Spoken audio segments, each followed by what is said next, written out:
that's good enough for jazz. I've been reading through some of the comments from the Lindas, about, in particular, about trying to get a reggae beat going, and I've seen these tutorials as well, and they're all very good, but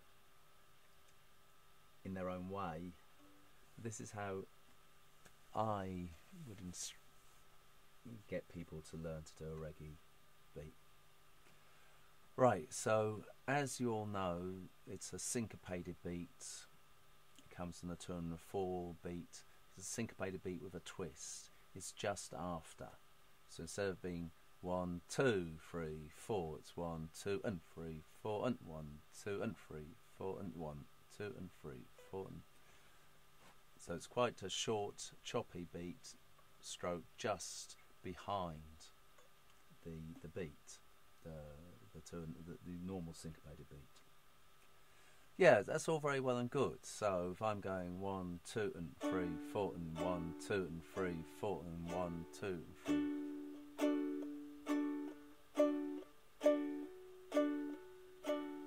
How do you know I'm not going 1? No, how do you know I'm not going 1, 2, 3, 4, 1, 2, 3, 4, or simply going 1, 2, 3, 4, 1, 2, 3, 4? How do you know it's 1 and 2 and 3 and 4 and 1 and 2 and 3 and 4 and 1 and etc.? You've got the trick.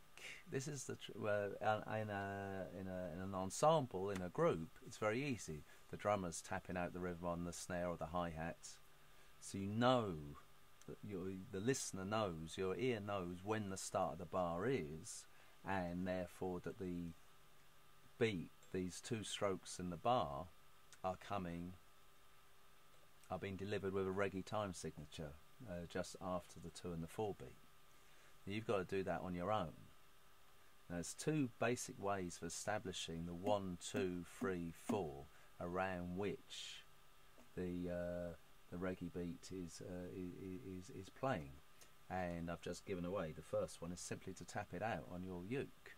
So again, for Birdseye, this would be a perfect application of the upstrum.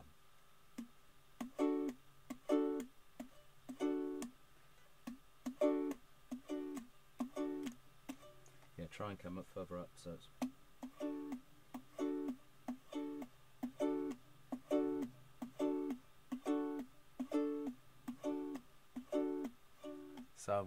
or just slow it down, so you're just going.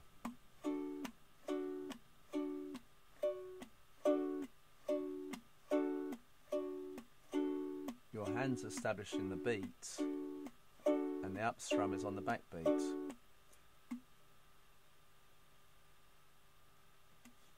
Now when you're doing that, as I've just demonstrated, you really need to almost be using the palm of your hand just on the shoulder of the uke to get the beat.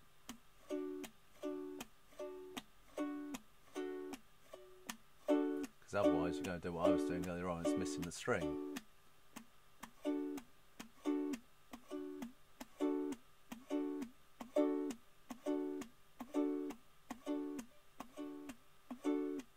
Yep, that's one way. The other way is to establish, does the same thing but using your finger on the strings.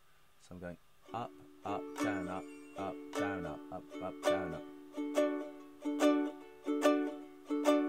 Up, up, down, up, down, up, down, up, down, up.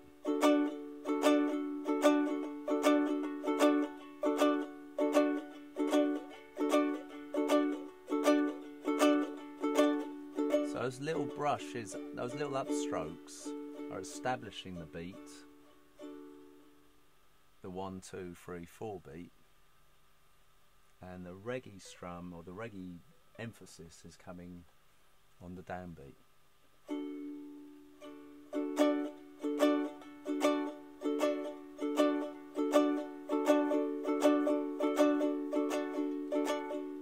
Except when I change chords, that's the other great place to establish where the beat, where in the bar the beat is actually falling, is on the chord change. because when you change chords, you obviously change chord at the beginning of the bar, but if you're not actually hitting the chord until halfway through the bar, then that's really reinforcing where the beat is falling. So, and for that I usually do 2 big up strums. So I'm going to turn this round. All great reggae tunes, well, vast majority of the great reggae tunes are based simply around the 1, the 2 chord.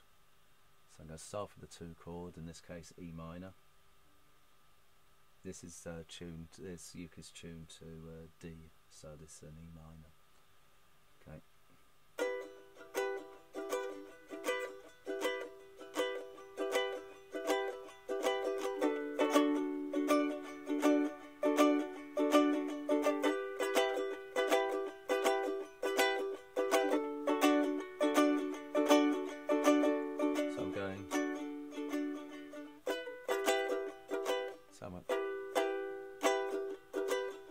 I'm really emphasising on the chord change, those 2 upstrokes, whereas normally I'm just doing them quite quietly.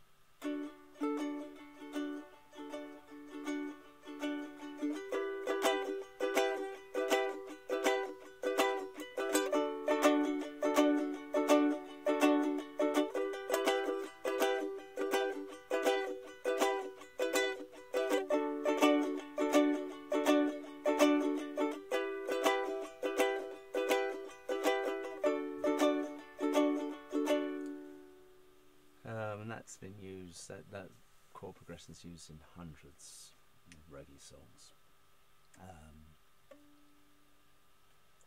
Anyway, so the parallel I can draw with this is when you learn triplets. When you learn triplets, you're told it's down with the finger, down with the thumb, either up with the back of the thumb or up with the finger, depending, or unless you Jake Shimabruko, it's down with the finger, up with the thumb, up with the finger. In any case, three motions.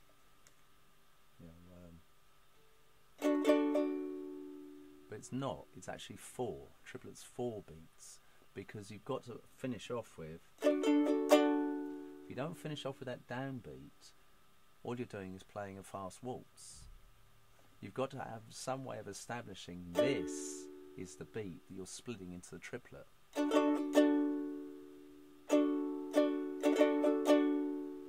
And similarly with the reggae, you've got to somehow know to establish this is the beat that you're playing off the back of.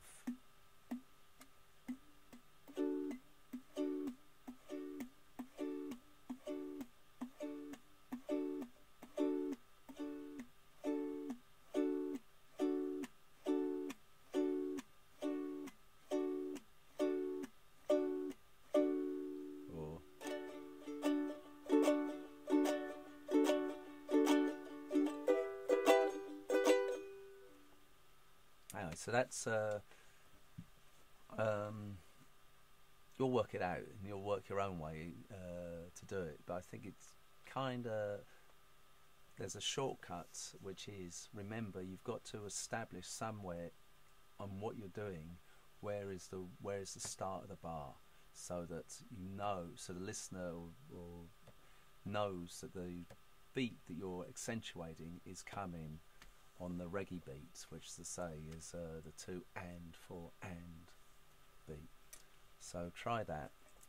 Try thinking about that when you're doing it, and hopefully that will help you get it. Because once you've got it, you'll start skanking every single song in the universe.